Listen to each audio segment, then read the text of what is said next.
Jonathan, no estamos hechos para entrenar, pero el movimiento es necesario. ¿Qué piensas sobre esto? Pues la generación de mis padres y de mis abuelos ya utilizaban muchísimo más la fuerza y su cuerpo todo el día. Yo podría pedir que me lleven la compra a casa, teletrabajar y que mi tiempo de ocio sea Netflix y no moverme en absoluto. ¿Y si el entrenamiento no fuera opcional, sino tu seguro de salud? Hoy me acompaña Jonathan Pérez, entrenador especializado en entrenamiento de fuerza, pérdida de grasa y ganancia de masa muscular. Él hoy nos va a explicar por qué el entrenamiento es innegociable para tu salud, cómo organizarte en la vida real para que entrenes lo mínimo necesario, sin importar que no vayas al gym, y revela el secreto que nadie quiere oír. La motivación no sirve para nada, y es lo que funciona. Además, desmonta mitos como el de las mujeres se ponen grandes como hombres y que hay obesos sanos, y nos cuenta por qué la suplementación está sobrevalorada frente a técnica, intensidad y progresión. ¿Crees que el entrenamiento de fuerza está subestimado, sobre todo por las mujeres? En mujeres, los principales errores que yo veo casi siempre es la palabra motivación. Yo creo que muchas veces se usa mal. Su raíz es tener motivo de. Si tienes el motivo de tengo un nieto y quiero que de aquí a 30 años podamos ir juntos al parque. ¿Qué piensas del concepto de obesidad sana o de un obeso sano? Desconozco si estas mismas personas con ese mismo estilo de vida llegarán a los 75 años y puedan seguir diciendo que todo está en orden, que no tienen... Esto siempre me ha sorprendido un poco, y es que el 87% de ustedes que escuchan o ven este podcast aún no se suscriben. Por eso me gustaría pedirte un favor antes de que empecemos. Si te gusta el podcast y lo que hacemos aquí y quieres apoyarnos, la manera gratuita y fácil de hacerlo es presionando el botón de suscribirse. Y mi compromiso contigo es que si haces eso, haré todo lo posible junto con mi equipo para que este podcast sea mejor cada día y traeré a los mejores invitados que pueda conseguir para continuar haciendo lo que hacemos. Muchas gracias. Jonathan, no estamos hechos para entrenar. Eso dice Daniel Lieberman en su libro Exercise. Él dice que no estamos hechos para entrenar ni hacer ejercicio, pero el movimiento es necesario. ¿Qué piensas sobre esto? Estamos hechos para movernos y nuestro entorno de ahora no favorece que nos movamos. Entonces yo lo que pienso es, vale, a lo mejor estamos hechos para ir de una población a otra, para cazar, pero si no tenemos eso, lo tenemos que compensar por otro lado. Entonces, vale, a lo mejor mi cuerpo no está diseñado o se ha adaptado al entrenamiento, pero el entrenamiento es lo mejor que le puedo dar a mi cuerpo para suplir esa necesidad de ejercicio que no estoy dándole por otro lado. No estamos adaptados para ese contexto. De hecho, es curioso porque él narra una experiencia que él tiene en estas poblaciones aisladas, porque cuando las van a estudiar se llevan máquinas caminadoras. Y claro, como no están acostumbrados, no pueden ni siquiera estudiar el paso porque para ellos es incluso extraño el tener que caminar sobre algo que gira, ¿sabes? No están acostumbrados, sino es simplemente el movimiento intrínseco que tienen en el día a día. Entonces, ¿por qué es importante a día de hoy? Ya que el movimiento no forma parte de lo que hacemos en el día a día, tengamos que ir a un gimnasio a hacer un entrenamiento de fuerza. Antes de nada, matizar que no necesariamente tiene por qué ser solo un gimnasio. Hay mucha gente que entrena en casa y puede trabajar la fuerza también. Hay mucha gente que entrena en parques de calistenia, que puede entrenar en otros entornos y puede trabajar la fuerza. Pero hablando como entrenamiento de fuerza, ya sea en casa, ya sea en un parque, ya sea donde sea, es importante trabajar la fuerza porque no se trabaja en entornos naturales. Quiero decir, pues sin irnos tan lejos como hablar de nuestros antepasados, simplemente la generación de mis padres y de mis abuelos ya utilizaban muchísimo más su físico, la fuerza que yo. Yo personalmente vengo de, pues mis padres, abuelos, trabajaban en la mina. Ellos utilizaban la fuerza y su cuerpo todo el día. Yo fácilmente podría, si quisiera, pedir que me lleven la compra a casa, teletrabajar y que mi tiempo de ocio sea Netflix y sea HBO y no moverme en absoluto. Entonces, eso lo podría hacer.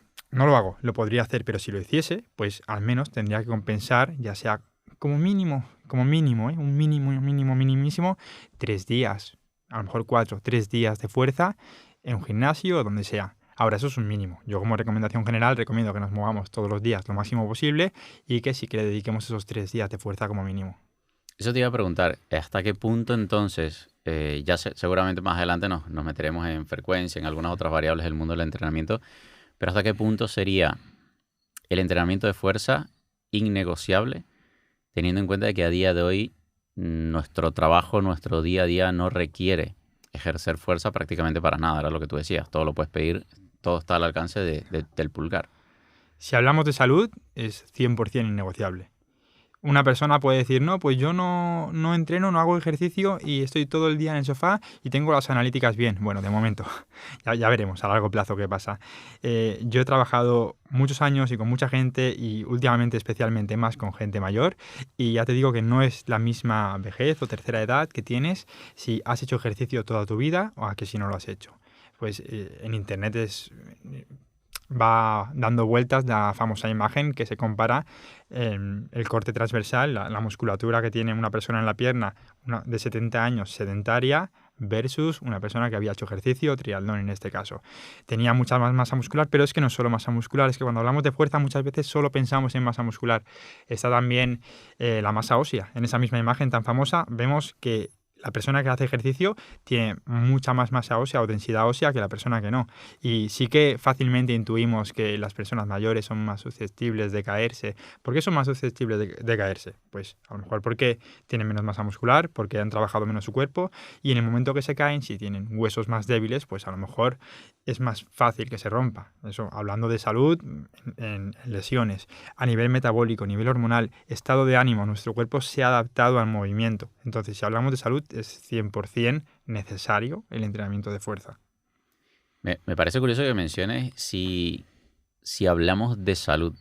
O sea, cualquier otra alternativa te va a llevar a la enfermedad, entiendo. O sea, si no estás entrenando fuerza, creo que estás tomando malas decisiones. O sea, eso es lo que entiendo, ¿no? De si tu prioridad es la salud, pues deberías estar entrenando.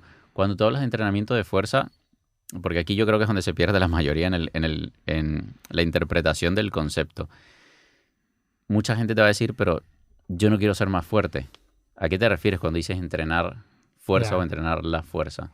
Es que la palabra da malentendido, porque tú piensas en fuerza y tú piensas antiguamente, pues las personas, los forzudos del circo, eran personas que tenían los brazos súper grandes y con bigote y que levantaban las pesas redondas. Y relacionamos fuerza con ese cuerpo.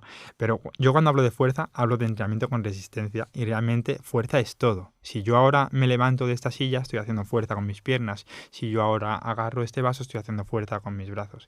Lo que yo digo es que si no entrenamos la fuerza, tu cuerpo se va volviendo más débil. Y volverse más débil en una línea que va bajando, en una gráfica que va bajando cada vez menos fuerza, hoy puede ser no poder levantar 100 kilos, mañana no poder levantar 90 y el día de mañana no poder levantar ni mi propio cuerpo. Entonces, hablo de fuerza, hablo de funcionalidad, de autonomía y también de salud.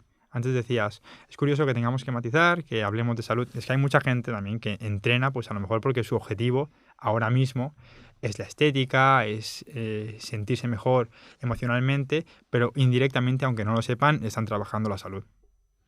Y tú hablabas antes de que habías habías matizado de que podías entrenar la fuerza en un gimnasio, en tu casa, en cualquier lugar prácticamente. Porque quiero entender, o sea, quiero que la gente también entienda de por qué ese estímulo que le puedes dar en un gimnasio con una máquina moderna se lo puedes dar en casa, de repente sin esas maquinarias tan avanzadas que puedes conseguir en una suscripción de un gimnasio. Aquí hay que matizar mucho. Depende del objetivo. Si mi objetivo es mantenerme activo, trabajar la fuerza, estar saludable, no me haría falta necesariamente un gimnasio. Una persona puede, no sé, en lugar de hacer una sentadilla con 30 kilos o 50 kilos en un gimnasio, puedo hacer una sentadilla a una pierna agarrado a la pared en mi casa. Estás trabajando los mismos músculos. Es verdad que hay algunas diferencias, pero estás trabajando los mismos músculos, en las dos estás trabajando fuerza. Ahora bien, si mi objetivo va un poquito más allá y quiero trabajar no solo por salud, sino por estética, quiero crear masa muscular, es innegociable que cuantos más recursos tengas, mejor. En el caso de que te decía antes de la sentadilla, claro, un gimnasio, si tu objetivo es ese, tú puedes cargar, me voy a inventar números, pero cientos y más kilos. En casa eso no se puede. Pero para la mayoría de personas, entrenar en casa es suficiente para trabajar la salud de forma óptima. Tú habías hablado antes de que una persona sin entrenar fuerza puede tener buenas analíticas, pero hablabas de mientras tanto. ¿Qué piensas del concepto de obesidad sana o de un obeso sano? ¿Dices un obeso sano con buena masa muscular o sin ella? No, es que generalmente ya tiene tiempo como en también en redes sociales, rodando en redes sociales, el concepto de una persona obesa que puede tener analíticas, que puede tener buenas analíticas en rango, que luego ya habría que discutir pues qué tipo de rango, pero que no tiene analíticas alteradas. Lo primero es que una analítica no te lo dice todo, y lo segundo es que esa persona se está viendo así ahora mismo. Yo he visto muchos vídeos de gente que dice, sí, yo soy obeso, obesa y tengo buenas analíticas, y al menos los que se me están viendo a la cabeza eran personas de entre 20, 30, 35 años. Desconozco y pongo en duda si estas mismas personas con ese mismo estilo de vida, con este mismo porcentaje de grasa, llegarán a los 75 años, si llegan, esperemos que sí, y puedan seguir diciendo que todo está en orden, que no tienen ningún problema de salud.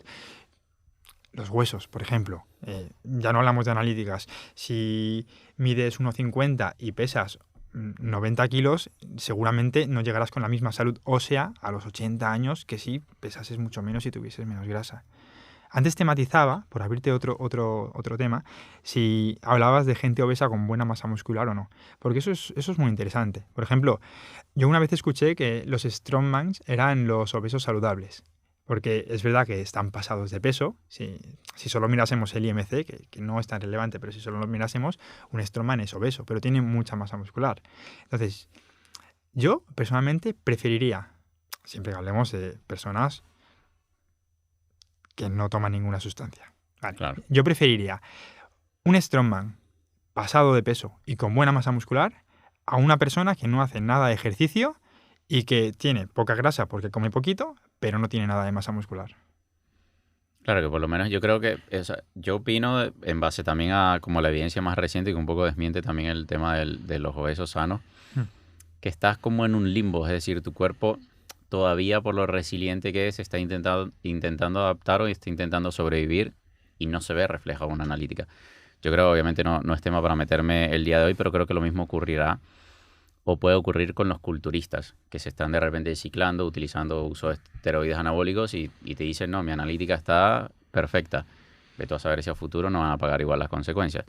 En este tema, y por cerrar este tema, la analítica no lo dice todo, y yo soy de pensamiento, un poco compartido con algunos pensadores fuera del sector, como Nassim Taleb, que nuestro cuerpo funciona en un equilibrio perfecto, casi perfecto, en el que nos hemos adaptado durante muchísimo tiempo a un determinado entorno, estilo de vida, y la rueda está inventada. Sabemos cuáles son los hábitos que te hacen vivir más y mejor. Alterarlo, aunque no lo veas a corto plazo, pues porque has tomado ciertas sustancias, porque sueles consumir esto, porque bebes esto, porque fumas, porque alterarlo a lo mejor a corto plazo no se ve, pero a largo plazo, y esto hay teorías que lo avalan y hay otras cosas que están muy demostradas, que a largo plazo sí tiene repercusiones. Claro, que a largo plazo las consecuencias las va a padecer sí o sí. Yo siempre intento de que la gente también entienda de que esto es como ganarte la lotería. Si tú te juegas la lotería todos los días, lo único que te detiene de no ganarla es que tenemos pues, un tiempo límite en este planeta. Porque si tuviésemos vida ilimitada, pues todos nos ganaríamos la lotería en algún momento de nuestra vida si no la jugamos. Yo creo que aquí es eso también. Pensar de que esos malos hábitos no te van a traer consecuencias, ten por seguridad de que te las van a traer. Lo único es saber cuándo van a llegar. Y que cada vez, bueno, eso ya lo hablaré con la doctora Camino Díaz, que que cada vez están llegando antes esas consecuencias. Y el entrenamiento de fuerza sería como una especie de protección en contra de muchas de esas consecuencias, tengo entendido, ¿no? 100% de acuerdo. Muchas, tanto a nivel, ya te he dicho antes, no solo muscular, metabólico, hormonal, el entrenamiento de fuerza. A mí me gusta decir que es como el aloe vera, porque vale para todo, ¿no? Como bueno. Échate aloe vera para las quemaduras, para las heridas abiertas. Bueno, vale para todo. No, ahora en serio. Sí que es verdad que reporta muchísimos beneficios y no es solo estética. De hecho, hay una frase que dice que mucha gente empieza a entrenar fuerza por estética, pero se queda por todo lo demás. Se queda porque ven que en unos meses se sienten mejor, se sienten más ágiles, tienen mejor estado de ánimo, muchos problemas de salud, más allá, bueno, tú lo sabes muy bien, lo que puede mejorar entrenar fuerza, mi salud general.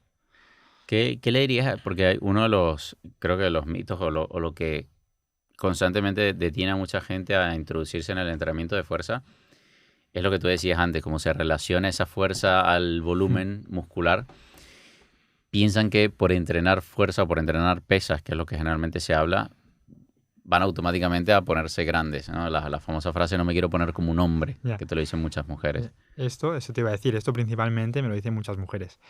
Y aquí comentaría varias cosas. Lo primero es que hormonalmente no somos iguales. O sea, una mujer no se puede poner como un hombre de la noche a la mañana, ni de la noche a 1000 mañanas, porque nosotros tenemos unas hormonas, en especial la testosterona, que facilitan muchísimo la ganancia de masa muscular. Lo más probable es que si una mujer y un hombre entrenan igual, los dos van a construir masa muscular, los dos van a mejorar su fuerza, pero el hombre va a verse mucho más grande. En números relativos, pues si el hombre partía de 100 pasa a 200 y si la mujer partía de 30 pasa a 60, por ponerte unos números. Lo segundo es que no os preocupéis, mujeres que estáis viendo esto, nadie se pone como un monstruo de la noche a la mañana. No conozco a nadie que esté entrenando y de repente se levante al día siguiente y diga, madre mía, ¿qué he hecho? ¿Qué son estos músculos? No me gustó nada. Eso es un proceso que cuesta muchísimo y al que no vas a llegar por accidente. Nadie se pone demasiado grande por accidente, se da cuenta un día, se levanta y dice, ahora ya no me gusto, me he pasado. Eso cuesta muchísimo y si realmente ese cuerpo de mujer muy musculosa que normalmente no existe en la naturaleza, ese cuerpo de mujer muy musculosa que nos da miedo, es una cosa que hay que perseguir día y noche, que hay que comer de una manera muy, muy pautada, que hay que entrenar de una forma muy constante, muy a largo plazo y para gente realmente que se dedica. Entonces, ese cuerpo que muchas veces nos da miedo, que no te dé miedo porque no va a pasar por accidente. Es curioso lo que mencionas porque dice, ese cuerpo no existe en la naturaleza. ¿Crees que nos estamos comparando con cuerpos que no son realistas? O sea, de alcanzar sin sustancias.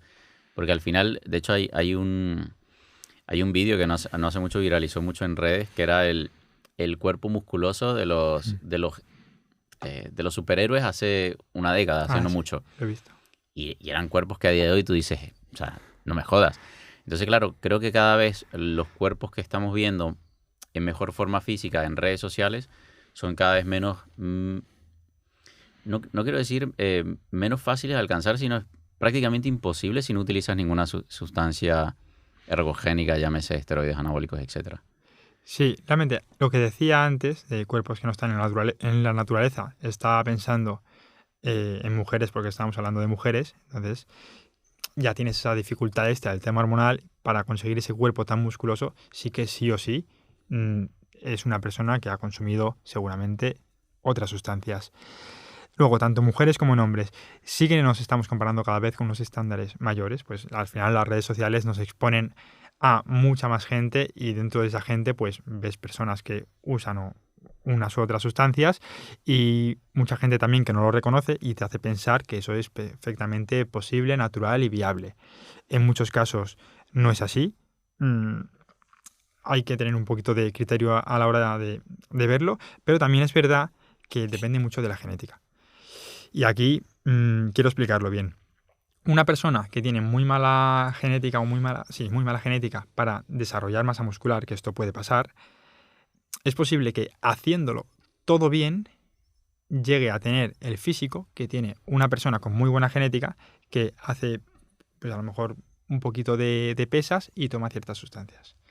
Luego, también es verdad que una persona con muy buena genética es posible que haciéndolo además todo bien construya mucha masa muscular y es comparable a una persona con peor genética, pero que sí que toma ciertas sustancias. Entonces, hay unos que están muy claros, los que están al extremo de la curva, que están muy claros que usan sustancias. Hay otros que están muy claros que no usan sustancias, porque no tienen masa muscular. Pero existe un limbo de personas que están ahí entre unos y otros, depende de tu genética y de lo que uses o no, que es difícil saber si esta persona sí y esta persona no. Entonces, si nos comparamos con las personas que están en el extremo, sabemos que esos son cuerpos irreales. Lo difícil está en compararse con las personas del medio, porque realmente no lo puedes saber nunca y sí que es verdad que con trabajo duro y mucho sacrificio se pueden conseguir muchos resultados. Yo creo que lo difícil ahí era en lo que tú mencionabas, que mucha gente que usa algún tipo de ayuda ergogénica o, bueno, más allá de obviamente la suplementación, lo va a negar de por vida. Entonces, yo creo que eso es lo que hace más complicado, sobre todo a día de hoy, y no lo hablo por ellos, sino por la gente que se está comparando con ellos.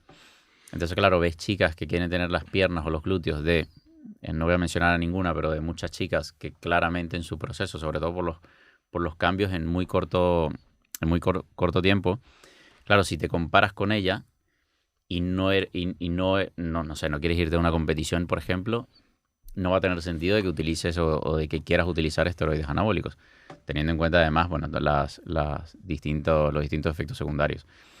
Entonces yo creo que lo importante también está en que la gente que se expone en redes sociales sea sincera.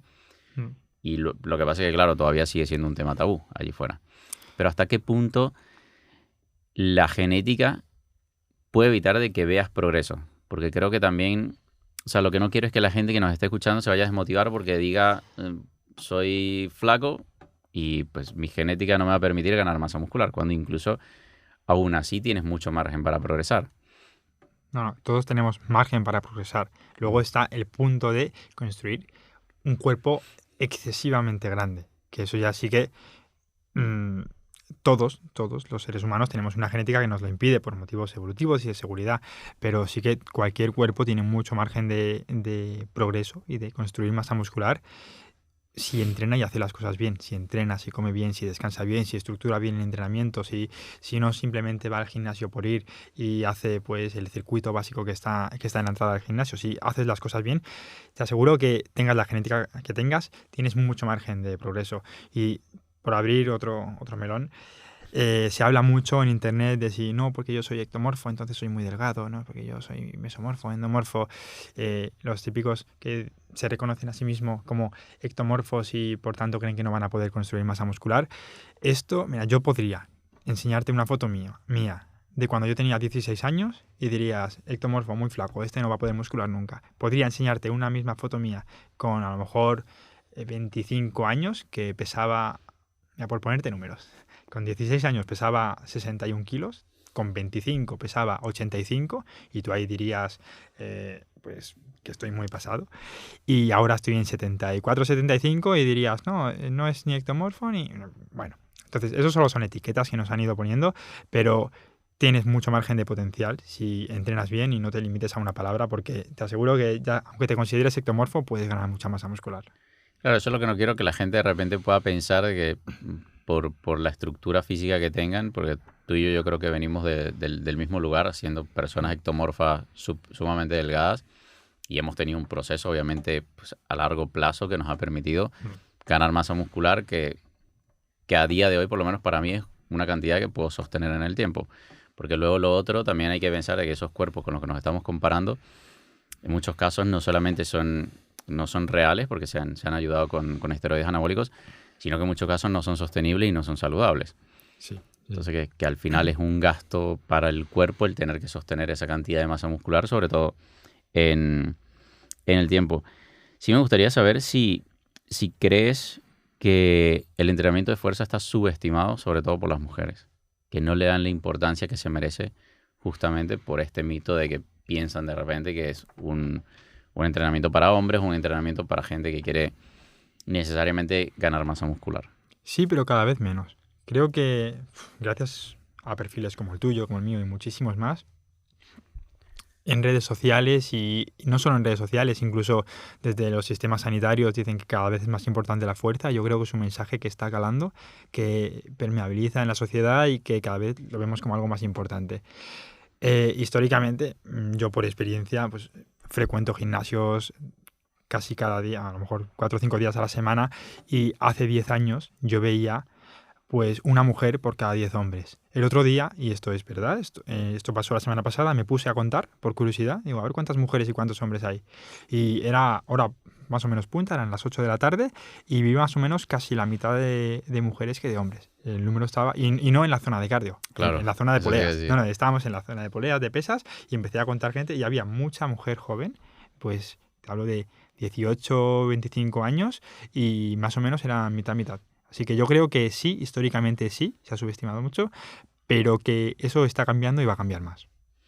¿Cuáles crees que son los principales errores, ya que mencionabas esto, ¿no? De que generalmente antes veías a la mujer en la zona de cardio, o veías menos mujeres, etcétera, o la zona de musculación dominada por los hombres? ¿Cuál crees tú que son los principales errores que comete una persona que empieza a entrenar? Aquí te puedo volver a distinguir, al menos desde mi experiencia, entre mujeres y hombres, porque las tendencias son claras. Los hombres muchas veces van a una cosa, las mujeres a otra. En mujeres, los principales errores que yo veo casi siempre es la falta de intensidad y querer hacer demasiado cardio y poca fuerza. Los dos principales errores que yo veo. La falta de intensidad es muy clara, cómo se subestiman. Yo cuando empiezo a entrenar presencialmente a una mujer que no ha entrenado nunca, de unos 40 años, por hacer un Bayer persona. No, le digo, vale, vamos a trabajar con una intensidad de 7/10. Cuando acabes la serie, que tengas la sensación de haber trabajado un 7. Empieza a hacer la serie y cuando yo veo que está perfectamente, que está sonriendo, incluso está hablando conmigo, me dice, ya me he cansado. Y yo, pues a veces, por hacer la prueba, digo, vale, intenta hacerme una más, otra más, otra más, otra más. Y a lo mejor hacemos 10, 15 más y me dice, ya. Y yo, vale, 5 más. Y esa persona que había parado con 10, pues me está haciendo 30 y todavía no se había cansado. Y es normal porque si nunca has ido hasta tu límite, no sabes dónde está tu límite. Pero en mujeres veo que pasa más el tender a pensar que podemos hacer mucho menos de lo que realmente podemos hacer. Eso es una. Y la otra es ir directamente a la zona de cardio. Yo creo que puede que en algunos perfiles de hombres también, en mujeres lo veo más. Yo creo que en parte por desconocimiento y en parte también lo he visto mucho por vergüenza. Porque la máquina de cardio, tú al final vas a la cinta de correr, a la caminadora, y le das a un botón y ya no tienes que hacer nada más. Entonces te sientes como en tu zona de seguridad, tu zona de confort. Vas a la sala de máquinas y sabes que aquí estoy muy bien. Y a lo mejor tú por dentro sí que sabes que es importante hacer la fuerza, hay que trabajar la fuerza, que hay que hacer ejercicios de fuerza, pero eso no lo sé hacer y eso me da vergüenza y aquí me van a juzgar y aquí no me siento cómoda.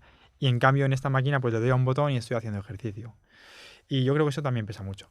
Pero bueno, creo que esto también está cambiando con el tiempo y que va a ir a mejor y sobre todo gracias a personas como nosotros y, ya te digo, sistemas más tradicionales como el sistema sanitario.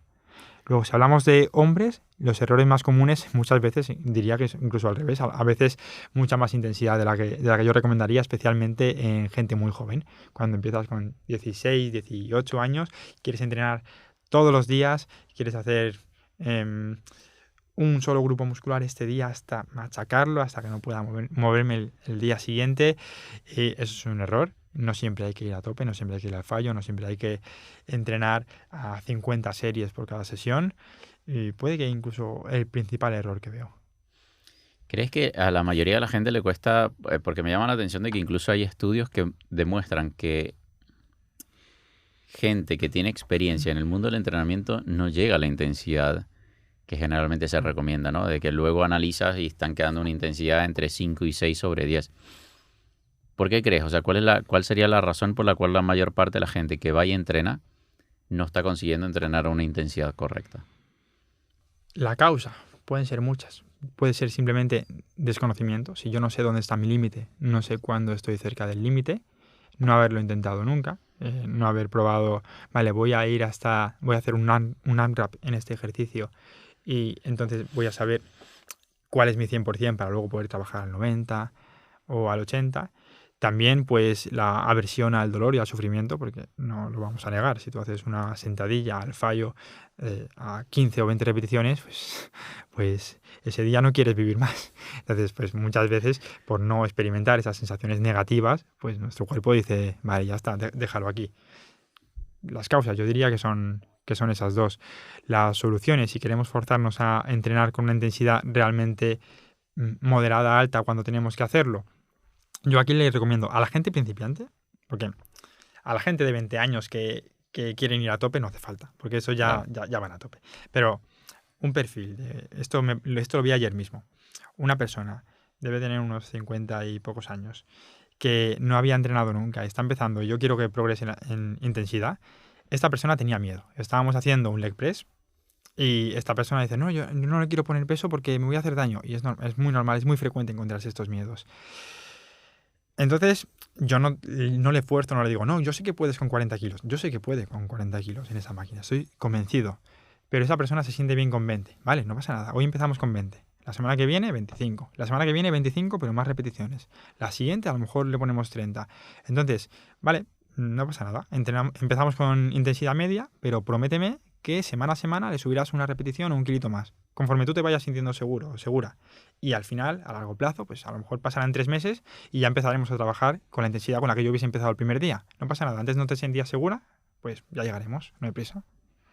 Claro, yo creo que lo importante es empezar primero con lo que te sientas seguro y con lo que seas capaz de ejecutar una buena técnica. ¿Sí? Porque si no, de nada te sirve meter más intensidad o meter más peso si tienes una mala técnica, porque aumentas también el riesgo de lesión, la fatiga y reduces el estímulo efectivo. Sí, ¿No? sí, estoy de acuerdo, quiero decir.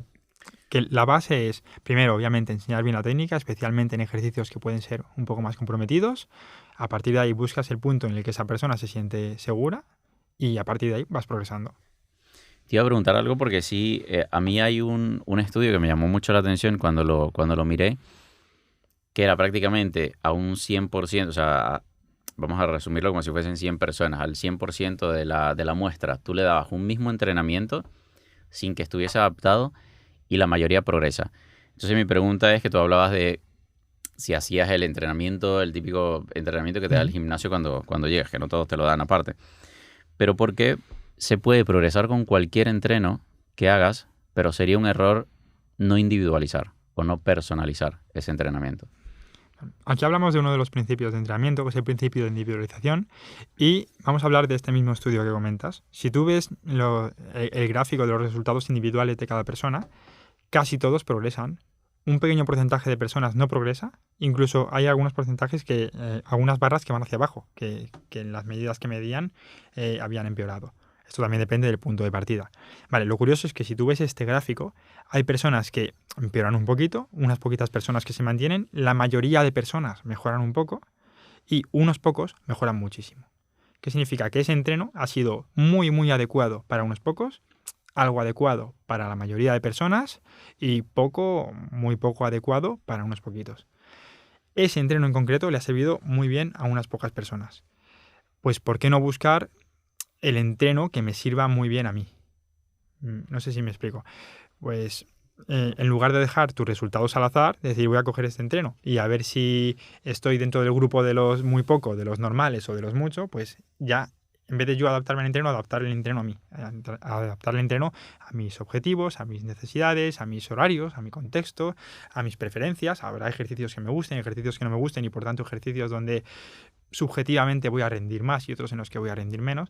Entonces, la individualización tiene que tocar todo esto. Tiene que tocar contexto, pero también gustos y preferencias y eso te va a hacer que puedas desarrollarte más. Claro, porque si no estás jugando un poco al azar. O sea, sabemos, ok, a mí, yo creo que de hecho ese estudio lo conocí fue por ti. Porque me llamaba la atención de que, claro, tú agarras un grupo de 100 personas, le das un mismo entrenamiento y tienes tú como entrenador todas las de ganar, porque la mayoría va a progresar. Pero claro, luego tienes un grupo de personas que incluso puede llegar a desmejorar y un grupo de personas que va a mantenerse igual. Entonces, en vez de jugar al azar con toda la población, aún sabiendo que las condiciones están a tu favor, lo ideal siempre es, pues, personalizo el entrenamiento y sobre todo por algo que yo considero, bueno, no únicamente yo, Eric Helms en su pirámide de entrenamiento lo pone como la base, que es hacer que por lo menos la persona se adhiera a ese entrenamiento. ¿Qué importancia tiene la adherencia en todo esto? Puedes tener el mejor entrenamiento del mundo, el que es exactamente el que tú necesitas con la frecuencia, intensidad, con el volumen, con todas las variables súper individualizadas, adaptadas, que luego si se queda en un papel y no lo haces, pues no te sirve para nada. Esto es lo mismo. Si no te gusta el entrenamiento, si no sientes esas ganas, esa motivación de hacerlo, si no tienes esa adherencia al plan de entrenamiento, pues durante 3-4 semanas, que eso es súper común y súper frecuente, durante los primeros meses, especialmente enero y parte de febrero y septiembre y a lo mejor parte de octubre, súper bien, súper motivado, con muchas ganas, pero luego se va esa adherencia y es donde tiene que quedar el hábito. Si no has construido ese hábito, si no hay adherencia, por muy buen entrenamiento que tengas, no sirve de nada. Entonces, yo aquí, por experiencia, muchas veces cuando una persona viene a mí y me pide pues que empecemos el servicio, entrenamiento, yo ya de primeras veo muy bien el perfil de las personas, porque al final, después de tantos años, ya sabes identificar más o menos las personas que crees que se van a comprometer más y se van a comprometer menos. Por experiencia, las personas que ya veo que tienen un perfil, que se lo van a tomar en serio y que van a entrenar y que van a hacer todo lo que les pido, y si no lo hacen es porque no han podido, pero lo van a recuperar, en el 99,9999% de los casos son las personas que consiguen sus objetivos. Cuando empiezo a entrenar a una persona y ya desde la primera semana no he podido porque he tenido mucho trabajo, que puede ser que pase, pero es que la siguiente semana ha habido otra cosa, la siguiente semana ha habido otra cosa, estas personas son las que casi siempre, pues al final, al pasado un mes, te dice, oye, pues no voy a seguir con el plan porque me ha surgido lo que sea. Y realmente lo que pasa es una persona que no tenía adherencia. ¿Y por qué crees que la mayoría, porque no se adhiere, pero te voy a poner en contexto, porque cuando ves estadísticas de por qué funcionan los gimnasios y que la mayor parte de la gente, o incluso bueno, el 50% de las personas abandonan probablemente las primeras semanas, tú dices, bueno, ¿cuál es la razón por la cual esa persona no se adhiere? Más allá de que de repente no tiene un hábito o una costumbre de ir a entrenar. Aquí hay varias. Yo diría que la primera no es nada teórico, no es nada fisiológico. Al final, ya te digo, son muchos años, he visto muchos casos y la primera, la que yo veo, es que la mayoría de gente trabaja de 7 de la mañana a 3 de la tarde, luego va a comer o trabaja hasta las 5 y va al gimnasio a las 6. Los gimnasios, pues las salas de fitness, entre las 6 y las 8:30 de la tarde, al menos en España, no sé si se replica igual en todos los países, pero entre las 6 y las 8:30, son sitios donde te provoca un desconfort estar. Tú entras y solo escuchas ruido, solo escuchas gritos, todas las máquinas están ocupadas. Tú quieres, pues tú tienes tu rutina que te había dado tu entrenador o de internet o quien sea. Tú tienes tu rutina, pero no la puedes seguir o no la puedes seguir como a ti te gustaría porque está todo ocupado. Hay tres personas en cada máquina. Yo entiendo que eso provoca un disconfort que hace que las personas no se sientan a gusto y no a largo, sino a medio o corto plazo. ¿Para qué voy a estar sufriendo yo aquí si al final no puedo ni hacer nada? Esto no es nada, ya te digo, que se estudia en fisiología, pero yo creo que es una de las principales causas por las que mucha gente abandona la práctica deportiva, de gimnasio en este caso. Y como soluciones pondría formarnos y aprender. Porque claro, tú has mirado una rutina en internet y esa rutina te ha dicho que tienes que hacer una prensa de piernas, una leg extension, la máquina de chest press y no sé, vale, pues a lo mejor con un poquito más de conocimiento, si eres una persona con unos objetivos de mantenerte activo, sabes que podrías sustituir la máquina de press pectoral por unas flexiones o lagartijas en el suelo, o podrías sustituir la máquina de prensa por un goblet squat con una pesa delante del pecho. Entonces, aquí diría formarse y si no, también pues contemplar otras opciones. A lo mejor ir a entrenar antes de ir a trabajar o a la hora de la comida. Hay mucha gente que tiene una hora para comer y lo que hace es entrenar en 45 minutos y comer en otro momento. No sé. Eso como primera causa de esa falta de adherencia. Luego puede haber otros motivos subjetivos, individuales, pero ya te digo que el más importante, el que yo veo, es este. No sé si tú, que estás de acuerdo, piensas que hay otros. Yo, bueno, como nosotros nos hemos especializado en pérdida de peso, sí me doy cuenta de que si la persona no tiene la mentalidad adecuada y simplemente lo está viendo como un atajo para llegar a algo y luego tener que abandonar, es muy difícil. Y sobre todo si no lo ven desde el punto de vista de como lo explica Daniel Lieberman en su libro. Es decir, de que el movimiento es innegociable para tu cuerpo. O sea, el objetivo del cuerpo, el propósito de nuestro cuerpo es moverse. Entonces tú le estás quitando justamente su propósito y cómo no piensas que se va, o cómo piensas que no se va a... ¿Cómo piensas que no vas a padecer las consecuencias de no estarlo moviendo? Entonces, yo creo que si la persona no cambia ese mindset y no entiende la importancia de moverse, más allá del entrenamiento de fuerza nada más, porque no es únicamente voy al gimnasio 3, 4, 5 días a la semana, sino es lo que hago el resto de horas. Entonces, si no entiende la importancia, creo que es más difícil y se hace cuesta arriba. De hecho, yo me he encontrado varias veces con un perfil de persona así, como tú describes, que no entiende de la importancia de la constancia, de hacer ejercicio por todo lo que le aporta, y que además, pues, esto no lo verbalizan, pero yo he vivido pues la sensación de como pago esto funciona. Claro. Quiero decir, vale, voy al gimnasio y no consigo mis objetivos.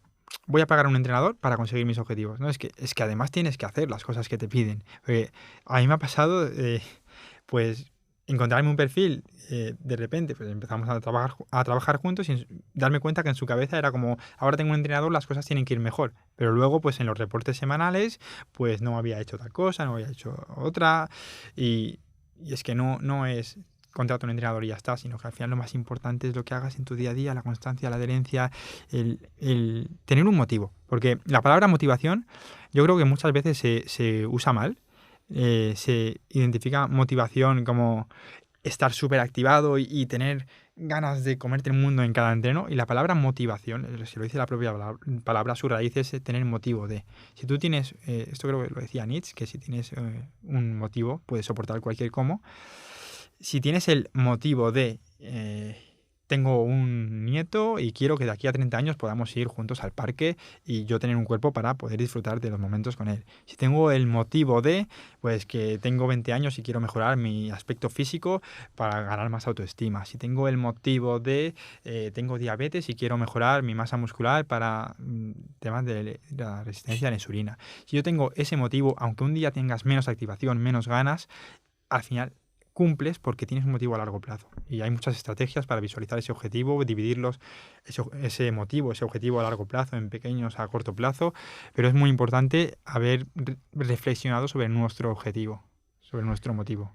Es curioso que esa fue la única forma en la que yo pude motivar a mi madre a entrenar fuerza después de sus 60 años, porque él justamente le decía, mi hermana sí te va a dejar con mi sobrina, necesita asegurarse que tú seas una mujer fuerte, una mujer independiente, una mujer que tiene la capacidad de responder en el momento en el que necesite mi sobrina de ti.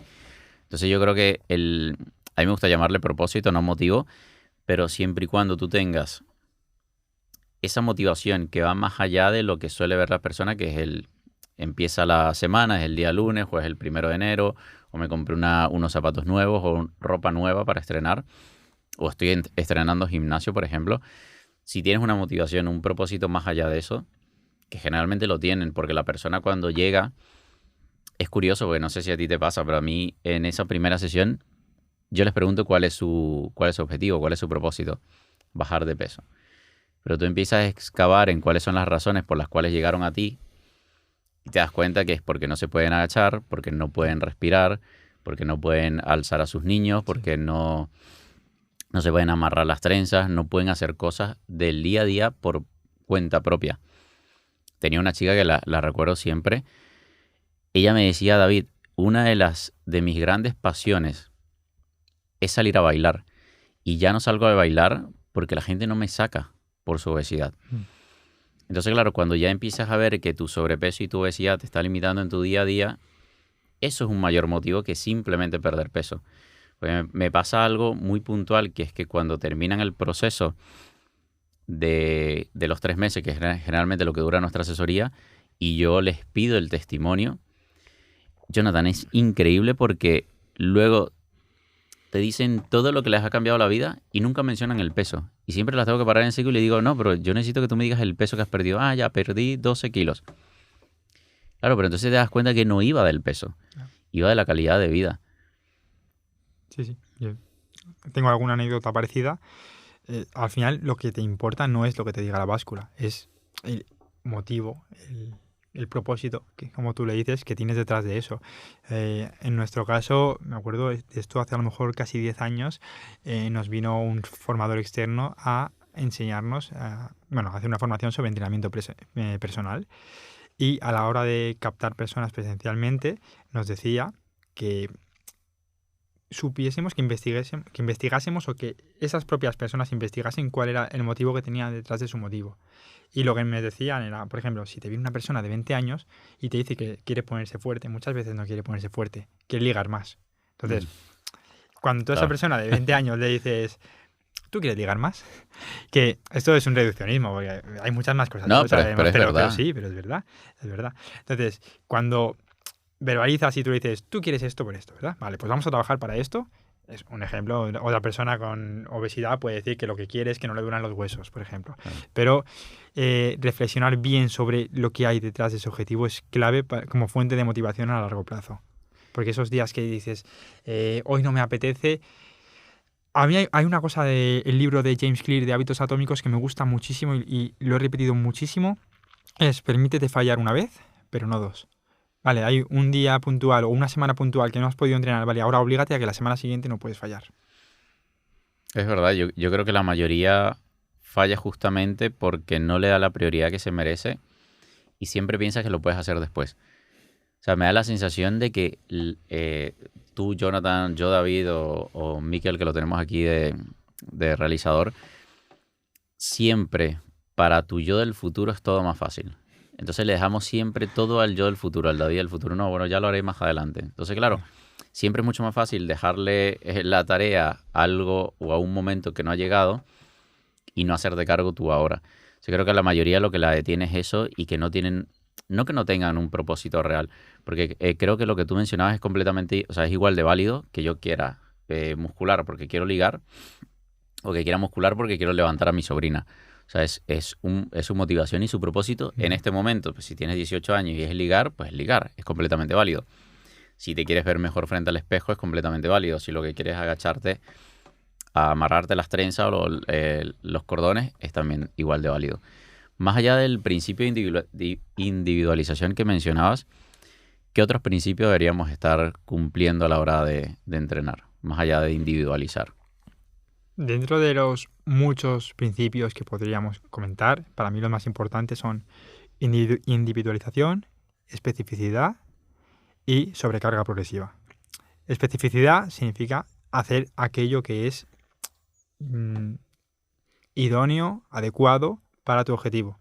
Especificidad es, pues, que si mi objetivo es aumentar masa muscular, pues que me centre en ejercicios alineados con aumentar masa muscular y que sean lo mejor posible. Pues a lo mejor hay un ejercicio que es mejor que otro. Aquí es muy importante la selección de ejercicios, que si mi objetivo es aumentar mi capacidad cardiovascular, pues que no me centre, a lo mejor le tengo que dar más prioridad al trabajo aeróbico, anaeróbico, que al trabajo de musculación. Y luego, para mí, subjetivamente aún más importante, el principio de la sobrecarga progresiva, que es lo que hace que nos volvamos fuertes a largo plazo. Y esto lo quiero explicar muy bien para que se entienda. Nuestro cuerpo es una máquina de adaptación, siempre y cuando tenga la posibilidad de adaptarse. Es una máquina de adaptación. Me gusta poner el ejemplo de los callos de una mano. ¿Esto por qué sale? Esto es, pues en algún momento te estás agarrando algo que le ha molestado a tu mano. Se ha debilitado la piel, es muy común ver, si pones en internet CrossFit, callo, mano abierta, se ven manos abiertas porque en ese momento la piel se ha debilitado, has enfrentado a tu cuerpo a una cosa que le ha molestado, le ha debilitado, y lo que pasa luego es que la piel se recupera, pero no se recupera hasta su nivel basal, sino que mejora. En este caso, se pone más dura. ¿Y para qué se pone más dura? Porque si tú sigues teniendo ese mismo estilo de vida, si sigues haciendo esa misma actividad, estás más preparado para luego enfrentarte a él y que no te vuelva a suponer un daño, que no se te vuelva a abrir la mano. Con el entrenamiento de fuerza pasa exactamente lo mismo. Si yo hago siempre lo mismo, mi cuerpo a lo mejor al principio se adapta, al principio mejora, al principio, pues si pasas de estar en el sofá a hacer 2 días de fuerza a la semana, pues al principio vas a mejorar. Pero luego te va a decir, vale, ¿para qué voy a seguir mejorando mi fuerza, mi masa muscular, mi densidad ósea? ¿Para qué voy a seguir mejorando si estás haciendo lo mismo desde hace un año? Es como si, pues porque no me van a salir más callos si sigo haciendo lo mismo de siempre. Pues tendré los de siempre, pero no me van a salir más. Y la sobrecarga progresiva es lo que hace que nunca llegues a estancarte, al menos dentro de los límites humanos que tenemos, y que siempre le pidas al cuerpo que se vaya adaptando constantemente, cada vez más, cada vez más. Esto se puede hacer con sobrecarga progresiva en diferentes variables de entrenamiento. Pues a lo mejor entrenar una serie más volumen de entreno, entrenar con 1 kilo más intensidad, entrenar un día más, con más frecuencia. Puede ser más lenta, puede ser más rápida. Yo recomiendo que o cada semana o cada 2 semanas haya algo superior. 1 kilo más, una repetición más, una serie más, algo que le esté diciendo a tu cuerpo, vale, sigue adaptándote, que esto no ha parado, que esto sigue, que esto sigue. Y es curioso porque yo creo que a la mayoría se le olvida de que, para empezar, de que nuestro cuerpo es una máquina de adaptación, por eso también, bueno, diagnósticos como la diabetes tipo 2 llegan tan tarde, porque tu cuerpo pasa muchos años intentando adaptarse o intentando sobrevivir hasta que ya los síntomas y sobre todo esas afecciones son ya prácticamente no te puedes escapar, ¿no?, de un diagnóstico. Y lo menciono, bueno, de allí también el título de mi libro es Tienes el cuerpo perfecto para el estilo de vida que llevas. Es decir, de que prácticamente tanto tu cuerpo como tu salud es simplemente reflejo de lo que has repetido día con día durante años o incluso décadas. Y yo creo que donde se pierde la mayoría es en no entender de que si tú dejas de hacer, en este caso el ejemplo que tú dabas de los callos de la mano, si tú le quitas el estímulo, va a volver, se va a volver a debilitar. Entonces creo que siempre la gente lo ve como una carrera a corto plazo donde entreno, consigo mi objetivo y están esperando el conseguir el objetivo para poder abandonar y volver a lo que ya conocían. Cuando no se dan cuenta que si tú vuelves a lo que ya conocías, pues obviamente tu cuerpo se va a desadaptar. Entonces, ¿qué pasa o sea, por eso antes te hablaba y te preguntaba de que si era innegociable. ¿Cómo hace en este caso sabiendo, por una parte, que tienes que sostener un mínimo para que tu cuerpo mantenga cierta forma física, que no lo puedes abandonar y que no puedes tampoco seguir aumentando toda la vida? O sea, que hay un límite, era lo que te decía, un límite fisiológico, un límite físico. O sea, ¿hasta qué punto puedes seguir progresando y cuál sería lo mínimo necesario que necesita tu cuerpo como estímulo para generar una adaptación? No, voy a dividirlo por partes. Con lo que me decías antes de por qué es innegociable. Cuando nosotros tenemos en la cabeza la famosa gráfica de supercompensación o sobrecompensación, que es de lo que hablábamos, que cómo mejora nuestro cuerpo, que es que primero se debilita, luego mejora, y no solo hasta el nivel basal, sino que mejora más, eso se le llama supercompensación. Normalmente la gráfica se queda ahí, te debilitas, mejoras y has mejorado aún más. Y si dejas de entrenar, como dices, pues vuelve a bajar y vuelves al nivel basal. Esto no es así, realmente no vuelves al nivel basal, sino que si dejas de entrenar y no haces nada más, cada vez la curva va bajando y baja hasta el suelo, hasta el piso. ¿Por qué? Porque en nuestra cabeza es muy intuitivo entender que una persona de 90 años no tiene la fuerza o las capacidades físicas que tenía cuando tenía 30 años, porque la curva no hace así. La curva hace así y va bajando. Entonces, si dejamos de entrenar fuerza, si dejamos de hacer ejercicio, si dejamos de movernos, nuestro cuerpo es un conjunto de mecanismos y bisagras que se oxidan. Sí, esto me gusta mucho decirlo, lo sabes.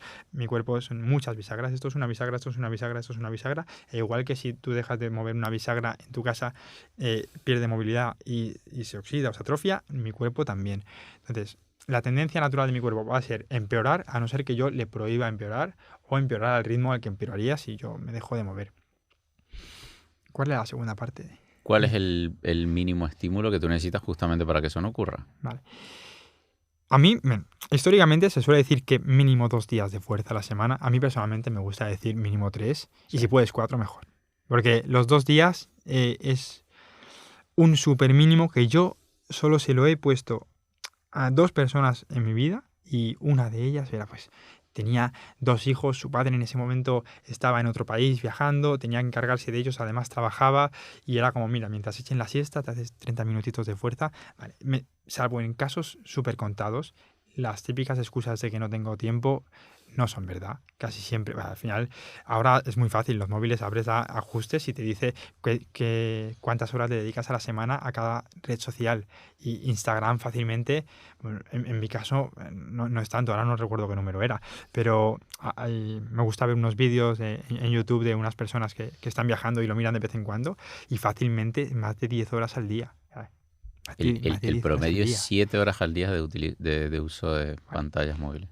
¿Cómo el promedio puede ser 7 horas al día de uso de pantallas y que la mayoría de gente te dice no tengo tiempo para entrenar 3 días, 4 días de fuerza a la semana? Es que vale, casi siempre hay tiempo. Yo, el mínimo, personalmente, subjetivamente, lo marcaría en 3, pero no quiero decir que porque ese sea el mínimo, eso sea algo que tengamos que hacer. Es lo mínimo, no lo óptimo. Lo óptimo es movernos cuanto más mejor. Y yo, personalmente, si me lo preguntas, yo entreno 4 días a la semana. Hay temporadas que lo hago 5, pero yo entreno normalmente 4 días a la semana de fuerza y luego además tengo un día a día muy activo. Si hablamos de pasos, pues hoy no me he movido mucho. A lo mejor hoy voy a quedar mal. Hoy no te lo voy a decir, hoy son muy pocos porque hoy he trabajado mucho. De normal, mis días en pasos suelen estar entre 12 y 15.000, un día más normal, un día más normalito. Hoy no te lo digo. Bueno, ya recuperarás al salir de aquí. Sí, sí. No, yo también pienso, o sea, que a mí lo del mínimo de 2 días me parece absurdo porque yo creo que no... El problema no es tiempo, el problema es prioridad. Y el problema está en que la persona generalmente no le da la prioridad que se merece porque no entienden la importancia que tiene el movimiento para el cuerpo. O sea, si entendiéramos y tuviésemos un manual y entendiéramos la importancia del movimiento, los ritmos circadianos, el descanso y la densidad nutricional en la alimentación, creo que sería muy distinto. Y lo que yo siempre le digo a la gente, tú estás aquí, o sea, independientemente de lo que creamos cada uno, estamos aquí de gratis y lo único que te pidieron son 3 o 4 cosas. No te pidieron que te compraras un Lambo, no te pidieron que te compraras una casa, un penthouse, ni que tuvieses un trabajo de ejecutivo, ni de 9 a 5. Te pidieron moverte, descansar, lo básico que necesita cualquier ser humano, cualquier Homo sapiens que esté en este momento viviendo en este contexto. Y sí que te quería preguntar, ahora que hablabas de la división de la rutina de 4 días, 3 días, yo también suelo entrenar 4 días nada más, pero casi siempre la gente empieza por el famoso entrenamiento de 5 días dividido por grupo muscular, lo que se conoce como una rutina de tipo Wader, que es un poco por simplificar, ¿no? Pero la mayoría, pecho y tríceps, espalda y bíceps, y así sucesivamente. Piernas, si eres hombre te las saltas, y luego vas con hombro y brazos. ¿Cuál es el problema de esa división? Sobre todo que se ha hecho como muy común en el mundo de los gimnasios. Imagina que entrenas pectoral el lunes. Más o menos, y te lo pregunto a ti, ¿cuánto crees que necesita un músculo para recuperarse y poder volver a ser entrenado? 48, 72 horas. Vale. Depende de muchas cosas, depende de la persona, de su experiencia. Una persona más experta a lo mejor necesita menos tiempo, una persona menos experta pues el primer día tiene una semana de agujetas o dolores musculares, pero sí, 48, 72 horas. Entonces, ¿qué crees que será mejor para mejorar a largo plazo? ¿Entrenar el lunes y luego el siguiente lunes?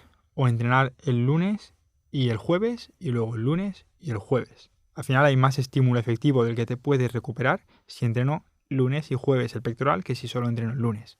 Muy bien, pues si yo hago una rutina Wader en la que hago lunes pecho, martes espalda, miércoles pierna, jueves hombro y viernes brazos, estoy dejando pasar 7 días hasta que lo vuelvo a entrenar. Antes hablábamos de la curva de supercompensación. Eso es una simplificación, pero si la curva, pues yo entreno pectoral, por poner un ejemplo concreto, yo entreno pectoral el lunes, la curva de mi forma física baja y el martes está abajo porque sigo cansado del día anterior, pero el jueves ya está arriba, el jueves ya puedo volver a entrenarlo. A lo mejor es verdad que si lo entreno una única vez a la semana, lo entreno mucho más y mucho más duro y hago muchas más series que si lo entreno 2 veces a la semana.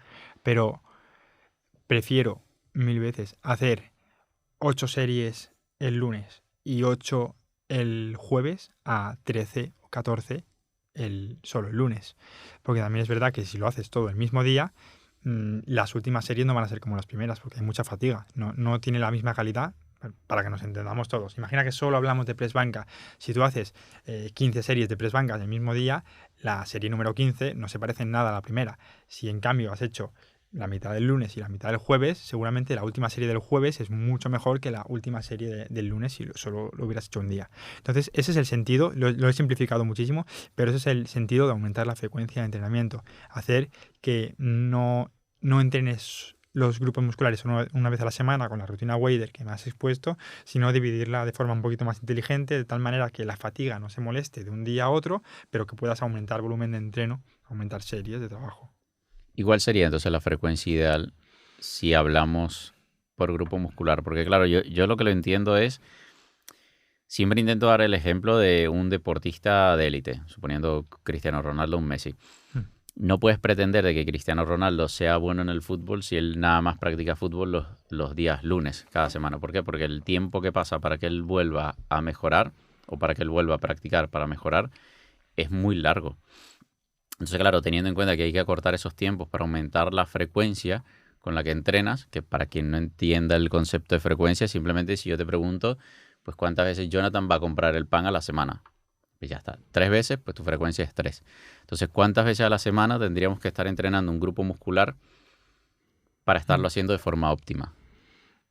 La respuesta va implícita en lo que tú me has contestado antes. Si más o menos un grupo muscular necesita entre 48 y 72 horas para estar recuperado y poder volver a entrenarse con calidad, pues me vuelvo a inventar los números, pero si yo estoy entrenando el lunes un grupo muscular, pues puede que el miércoles, jueves ya esté recuperado y puede que el sábado o domingo ya esté recuperado. Entonces, la respuesta es 2-3, dependiendo del tiempo que necesites para recuperarte. Pero 2-3 es un buen número. También depende de tu objetivo. Claro, al final los recursos son limitados. Cuando tú entrenas a una persona, si esa persona me dijese, mira, a mí solo me interesa el dorsal, o el bíceps, o los glúteos, lo que sea, si solo fuese así, sería súper fácil, porque le pones una carga muy, muy demandante el día 1, otra carga muy demandante el día 4, a lo mejor un poquito menos demandante el día 6, y el lunes repites ciclo. Claro, los recursos aquí compiten, porque me interesa esto, pero me interesa esto, pero me interesa esto, y esto otro, me interesa todo el cuerpo, y no puedes machacar a una persona todos los días, el lunes, el martes, el miércoles, el jueves. Entonces aquí ya entran los objetivos y las preferencias personales. Yo, por ejemplo, en mi caso, yo nunca entreno los antebrazos. Hay gente que hace los ejercicios de subir, vale. Yo, para mi objetivo de salud, de calidad de vida y estético, yo he decidido que no voy a dedicarle tiempo a trabajar mis antebrazos, porque eso me quita un tiempo que se lo puedo dedicar a otras cosas que me interesan más y que además ya lo trabajo de forma indirecta. A lo mejor he visto personas que trabajan mucho los antebrazos porque tienen el objetivo de mejorar el agarre para un peso muerto. Bueno, pues en muchas mujeres pues no tienen el objetivo de entrenar pectorales. Pues lo que hago es les reduzco el volumen de entreno de pectorales para aumentárselo de otros grupos musculares que les interesan más. Es interesante lo que mencionas porque, claro, tienes un tiempo limitado para entrenar todos los grupos musculares y hay algunos que para una mujer tendrán más prioridad los músculos del tren inferior, que lo suele ser lo típico, no siempre. Y para el hombre de repente tiene mayor prioridad músculos del tren superior. Entonces, ¿qué tipo de rutina recomendarías tú o cómo organizarías tú una rutina si la Wader no es la indicada, por lo menos no en la mayoría de los casos? Volviendo a citar a Nassim Taleb, él dice que solo se fía de las personas que predican con el ejemplo. Él dice que no se fía de un economista, de consejos financieros de un economista, si él no ha puesto su dinero ahí. Entonces te voy a decir directamente cómo lo hago yo. Yo hago una frecuencia 2 y hago por 4 días a la semana empuje y tracción y divido la pierna en diferentes días. Eso significa que 2 días a la semana estoy haciendo los ejercicios de empuje, 2 días a la semana estoy haciendo los ejercicios de tracción y 2 días a la semana también estoy haciendo pierna por ahí.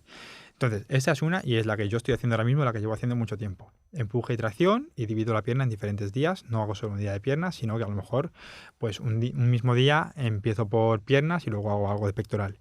Que no pasa nada, que hay que decirle a la gente que no pasa nada si haces pierna el mismo día que haces una serie de bíceps. No pasa nada. Tu bíceps no va a decir, no me voy a poner grande porque la sangre está en las piernas. No pasa nada. Entonces, lo que yo hago es eso, no es la única manera. Está la push-pull legs, que es solo un día de piernas, un día de empujes. Es decir, dedicar un día solo a las piernas, otro día solo a empujes y otro día solo a tracciones. Está, bueno, la WED ya la hemos hablado, está la full body, que es trabajar todo el cuerpo todos los días. Esta es muy interesante según tu disponibilidad. Por ejemplo, en personas que entrenan 3 días, yo les recomiendo hacer full body, con matices, pero full body. Y la que más me gusta a mí es la que te he dicho, pues por tracciones y por empujes. ¿Qué piensas del famoso? Porque creo que aquí en redes sociales durante mucho tiempo ha habido como una guerra entre nutricionistas y entrenadores, ¿no? Los nutricionistas dicen que el 80% es la dieta, los entrenadores te van a decir probablemente que el 80% está allí. ¿Hay forma de darle prioridad a alguno de esos en porcentaje? Es que lo que pasa es que cada uno de esos porcentajes tiene su propio 100%. Quiero decir, no es que si yo hago un 99% de uno y 1% de otro me dé buenos resultados y si lo hago al revés, no. Hay que hacer las dos bien y no vale no hacer una media. O sea, un 4 y un 6 hacen una media de 5. Aquí no puedes hacer un 10 y un 0 y tienes una media de 5. Si haces un 0 de entrenamiento, si no entrenas nada, por muy bien que comas, no te vas a poner fuerte, porque no son porcentajes que se puedan sumar para luego dividir la media entre 2. Entonces, cada uno se tiene que valorar individualmente. Si yo tuviese que decir, yo le doy más importancia a esto que a esto otro, si hablamos de salud, y es verdad que yo estoy muy sesgado porque mi formación académica universitaria es de entrenamiento. Yo prefiero una persona que entrena bastante y bien y que come regular a una persona que come muy bien y entrena mal. Es curioso porque hace poco lo escuché decir también en redes sociales a alguien que decía, prefiero a alguien que entrene duro pero que coma mal, a lo contrario. Yo sí, ya te digo que estoy sesgado, Claro. lo conozco porque soy entrenador, entonces pues la cabra tira al monte y voy al entrenamiento. A lo mejor un nutricionista, lo que yo he mamado en la universidad de entrenamiento, lo ha mamado en nutrición y valora mucho más lo que él ha aprendido. Entonces no soy imparcial, pero yo sí, yo preferiría una persona que entrena bien y no come tan bien que una persona que come muy bien y no entrena tan bien. ¿Y crees que la suplementación es necesaria para progresar en el gimnasio? Para progresar, bueno, necesaria, no. Útil, sí. Quiero decir, si una persona le cuesta llegar a sus proteínas diarias y decide suplementarse, pues va a mejorar, va a aumentar la cantidad de proteína. El músculo está hecho de proteína, necesitas una cantidad de proteína diaria. Si antes no llegabas y ahora sí, te has suplementado y vas a mejorar.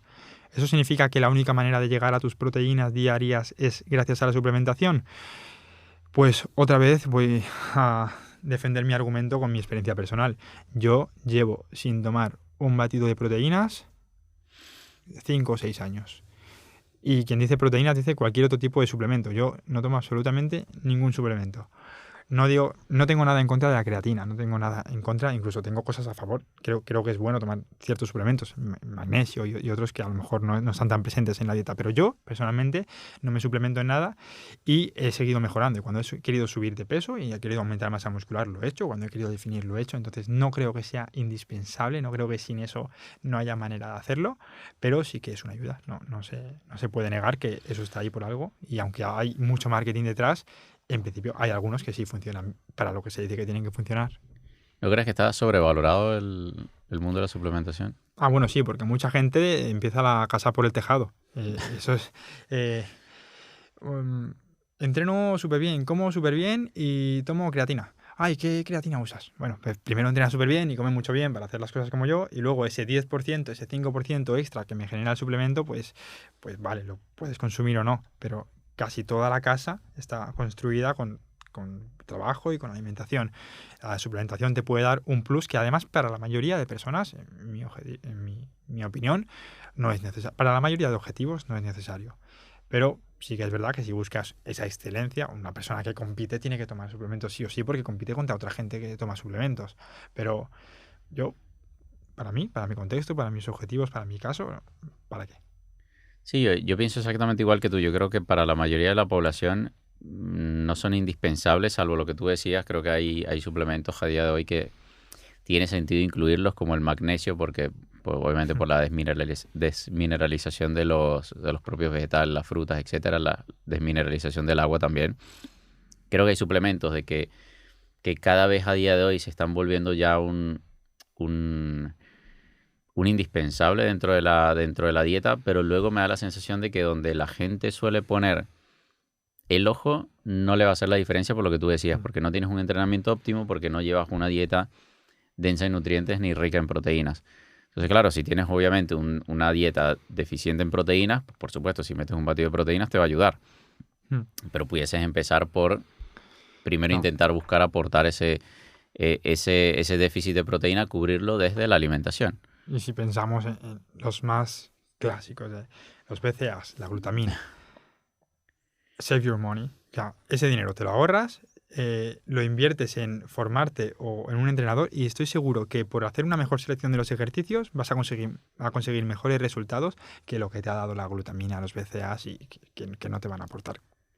Yo creo que la mayoría de las personas que, por lo menos las que entrenan, mejorarían mucho más justamente con lo que tú dices, enfocándose en mejorar su entrenamiento, la intensidad, la técnica, las progresiones, etcétera, y dejando de un lado la suplementación por lo menos al inicio. Bueno, de hecho, es curioso porque cuando lees la evidencia, incluso gente que se dedica a la investigación y que publican papers, te das cuenta que te lo dicen. O sea, era lo que tú hablabas, para una persona que compite, puede hacer la diferencia entre quedar fuera del podio o ganarse una medalla. Pero para el resto de la población, creo que con una alimentación densa en nutrientes y un entrenamiento efectivo y obviamente un buen descanso, porque eso no se puede negar, creo que tendría la mayor parte hecha. Y que al final son las 3 cosas, entrenamiento, descanso y alimentación, que yo ya escuchaba hace 14 años cuando empecé a entrenar, que todos sabemos que es lo más importante y a mí me sorprende, la verdad es que no me sorprende porque ya sabemos cómo es el mundo, pero podría ser sorprendente que 14 años después, desde mi experiencia y décadas después, a lo mejor desde la tuya, se sigue debatiendo, se sigue planteando si este suplemento es mejor, si la rueda está inventada, si lo que funciona realmente, no digo que sea fácil, pero es simple.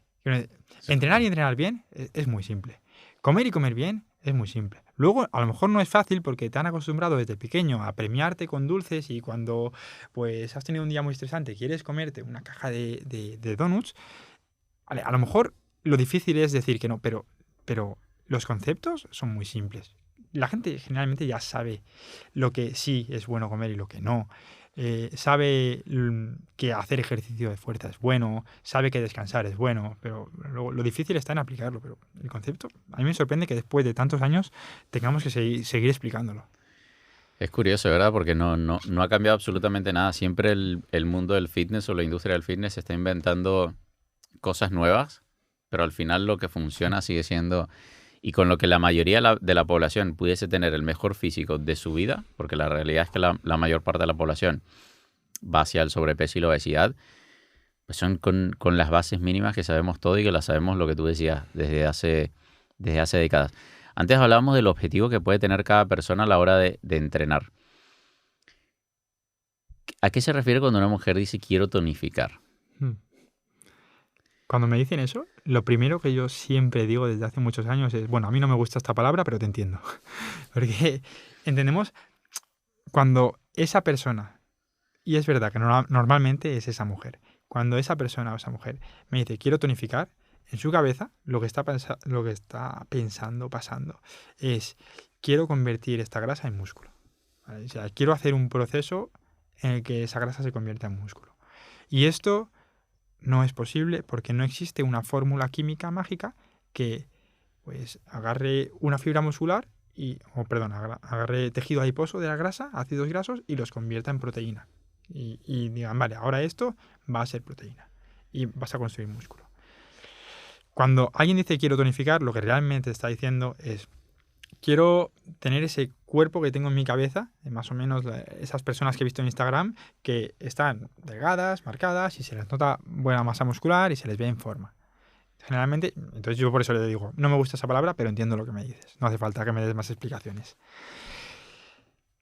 Son 2 procesos diferentes. Uno es el quemar la grasa que cubre el músculo y otro es construir músculo. Y aquí hay que hacer un pequeño paréntesis para explicar que, por ejemplo, hacer abdominales no va a hacer que pierdas barriga o que se te estreche la cintura notablemente o de una forma que se pueda apreciar. Porque una cosa es trabajar el músculo. Cuando tú haces ejercicios de fuerza, estás fortaleciendo, estás trabajando esos músculos, a lo mejor los estás hipertrofiando, estás creando masa muscular, pero no tiene nada que ver con quemar la grasa que cubre ese músculo. Si yo hago abdominales, si mi abdomen llega hasta aquí y luego tengo 4 dedos de grasa, por muchos abdominales que yo haga, voy a fortalecer este músculo, pero esos 4 dedos de grasa siguen ahí.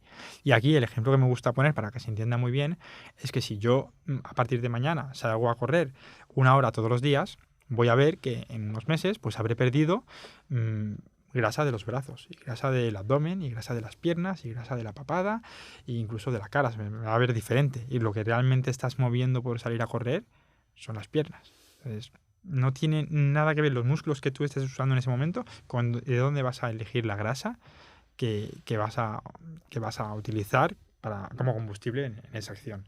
Entonces, sí, tonificar. Entiendo lo que quieren decir, pero son 2 procesos diferentes que no se tienen que juntar. Uno es quemar la grasa y otro es fortalecer o construir masa muscular. Y entonces, ¿qué sería, teniendo en cuenta eso, qué sería lo mejor de cara a la pérdida de grasa? Porque aquí también está el otro debate de redes sociales. ¿Es mejor hacer cardio o es mejor hacer pesas? No creo que sean excluyentes. Quiero decir, si al final lo que te interesa a largo plazo es estar en un déficit calórico, Que esto no significa que tengas que estar contando cada caloría que entra en tu cuerpo, pero bueno, sí que es verdad que a largo plazo te va a interesar estar consumiendo más calorías de las que estás comiendo. Eso no significa que solo puedo hacer cardio o solo puedo hacer fuerza. Yo te diría una combinación de ambas. El trabajo de fuerza hemos dicho que es innegociable, tanto por salud como por estética, funcionalidad, salud hormonal, metabólica. Es innegociable. Y luego, si además quieres aumentar el gasto calórico, puedes añadir trabajo cardiovascular. Es verdad que la gente que nos está escuchando a lo mejor tiene miedo porque dice, no, pero es que si hago mucho cardio, pues quemo músculo, que es algo que se suele decir. En principio, si te alimentas correctamente, no debería pasar, y tampoco tienes por qué hacer una maratón cada día. Si tú haces 4 sesiones de fuerza a la semana y 2 o 3 días a la semana haces una sesión de 40 minutos de cardio a una intensidad moderada, si estás bien alimentado, descansas bien, no vas a perder masa muscular. Así que no tengas miedo por eso. Y cuando hablamos de entrenamiento de fuerza en lo que es niños y sobre todo esos adultos mayores, ¿crees que también tiene que ser innegociable o hay algún tipo de peligro, sobre todo en esas edades límites? Para esos niños, obviamente niños ya adolescentes, y para ese adulto mayor. Vamos a dividirlos en los niños y luego en los adultos mayores. Voy a empezar por los niños, que a lo mejor es lo más, ¿no? Lo que se suele decir de no deben trabajar a fuerza porque les lastra el crecimiento. Hasta cierto punto te podría comprar esa afirmación si se entrena mal y sin cabeza. Quiero decir, cuando una persona nace, para que ese cuerpo pueda salir por ahí, es cartílago deformable. Y conforme vas creciendo, te vas desarrollando, tus huesos se van soldando, solidificando, y el hueso de una persona de 3 años no tiene la misma rigidez que el de cuando esa persona tenga 25 o 30 años. Entonces, sí es verdad que si tú a un niño de 8 años le pones 100 kilos en la espalda y le dices, venga, arriba y abajo, ese esqueleto que aún no está soldado, pues tiene ciertas fuerzas de presión y de cizalla que lo pueden moldear y que por tanto sí que sería peligroso para su crecimiento. Pero en casos realistas, que un niño entrene fuerza con su propio peso corporal o incluso con algo de carga, siempre y cuando no sea una carga que, ya te digo, que pueda deformar a largo plazo esos tejidos, es beneficioso para su salud. ¿Indispensable? Es muy beneficioso. Lo que sí que es indispensable es para las personas mayores. Las personas mayores, y yo es algo en lo que hablo desde la experiencia, porque desde los últimos años me he centrado mucho en el perfil de gente mayor y de hecho, fuera de esto, tengo una empresa que se encarga de actividades físicas para personas mayores, por tanto es algo que veo ahora cada día. Es muy diferente, esto lo dije al principio, cómo llega una persona a los 80 años y ha hecho ejercicio que si no lo ha hecho a lo largo de su vida. Y aquí sí que es innegociable. Porque lo que decía antes, en ese proceso de supercompensación, no te quedas plano, sino que si no haces nada, el cuerpo tiende a atrofiarse. Si tú no mueves el cuerpo se estropea, igual que el coche. No mueves el coche y el coche se estropea. Si una vez jubilado cambia el estilo de vida, claro, antes tú tenías que ir a trabajar 5 veces a la semana y en el poco tiempo libre que tenías, pues ibas a hacer la compra, entonces estabas todo el día moviéndote, menos el domingo por la tarde, todo el día moviéndote. De repente te jubilas y tu ritmo de vida pasa de 100 a 0. Si pasas a 0, el cuerpo cada vez se va atrofiando y antes eras capaz, esto es un ejemplo que me gusta mucho poner, antes eras capaz de llegar a tocar el suelo o a tocarte la punta de los dedos de los pies sin ningún esfuerzo y de repente mañana no llegas y pasado 1 centímetro menos y pasado 1 centímetro menos y no le das importancia porque bueno, pues me agacho y me ato los cordones, no pasa nada. No lo vas notando. Pero es una bola de nieve que se hace más grande y cuando lo notas es cuando me he tropezado en la bañera y no he tenido suficiente fuerza como para aguantar el peso de mi cuerpo y me he caído y me he roto la cadera. Y claro, ahí lo notas. Pero bueno, es una bola de nieve que se hace más grande y es innegociable, sobre todo para las personas mayores, trabajar fuerza para mantener las capacidades físicas a buenos niveles. ¿Qué piensas de la frase no dejas de moverte porque envejeces porque dejas de moverte? Me gusta mucho. El envejecimiento, si nos ponemos técnicos, hay muchas hipótesis sobre por qué se da el envejecimiento. No es solo movimiento. Entonces, técnicamente, a lo mejor pues te podría venir un experto científico a hablar de telómeros, pero a nivel funcional, lo que va a hacer que tengas un cuerpo como tenías cuando tenías 30, 40 años es seguir entrenando y seguir haciendo entrenamiento de fuerza y de movilidad y de flexibilidad y de trabajo aeróbico. Estamos hablando mucho de trabajo de fuerza porque además es mi campo y mi especialización. Sí que para todas las personas, pero también en adultos mayores, hay que combinarlo con trabajo aeróbico y salir a caminar. Es lo que siempre se dice, está muy bien salir a caminar, pero incluso salir en bici o hacer natación, combinar estas dos cosas es muy interesante. Entonces, respecto a la frase, a mí me gusta mucho, puede que académicamente se pueda matizar, pero a mí me gusta mucho porque es verdad que si haces ejercicio es más probable que llegues a los 80 pareciéndote más a tu versión de los 40 que si no lo haces. ¿Crees que hay, para esa persona que nunca ha entrenado fuerza en su vida, crees que hay un límite para empezar o siempre se puede empezar? Hay varios estudios que exponen a personas mayores a entrenamiento, personas que no habían entrenado nunca, y se ve que a cualquier edad mejoran. Incluso a cualquier edad, más allá de lo que te estás imaginando. Hay algunos que son personas de 60, 70 años, yo de hecho he vivido muchos casos así, pero es que hay estudios que en personas de 97, 94 años, no recuerdo bien la edad, hacen entrenamiento de fuerza de tren inferior y en pocos meses mejoraba mucho. Entonces no hay edad. Está la frase que también me gusta mucho de que el mejor momento era hace 30 años, el segundo mejor momento es ahora, como lo de plantar un árbol. Puedes mejorar a cualquier edad y si no lo has hecho hace 30 años, hazlo ahora, porque dentro de 5 años pensarás, qué bien que empecé hace 5 años. Si tuviese que empezar ahora, pues me quedarían 5 años para conseguir lo que ya tengo. Y para esa persona que nunca ha entrenado fuerza, ¿por dónde debería empezar? Por formarse, por reflexionar bien sobre, como decíamos antes, el propósito de por qué lo hace, porque esto va a ser una fuente de motivación a largo plazo. Porque si al final, pues, si una persona directamente empieza en una sala fitness y a la que se siente un poquito esto no es para mí, hoy no he estado a gusto, lo voy a dejar. Al final, si no hay esa adherencia que comentábamos antes, pues no sirve de nada. Entonces, lo primero es pensar en por qué lo haces, por qué empiezas, formarte o confiar en alguien que sepa, un entrenador, entrenadora, porque hacer las cosas con el mínimo riesgo posible de lesión.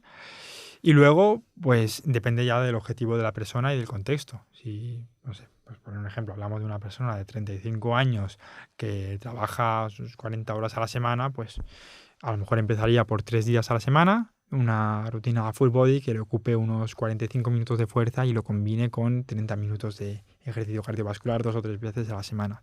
Esto depende ya de cada persona, de si entrenas 4 o 5, si tienes hijos, si no tienes hijos, el tiempo, pero bueno, es una buena base.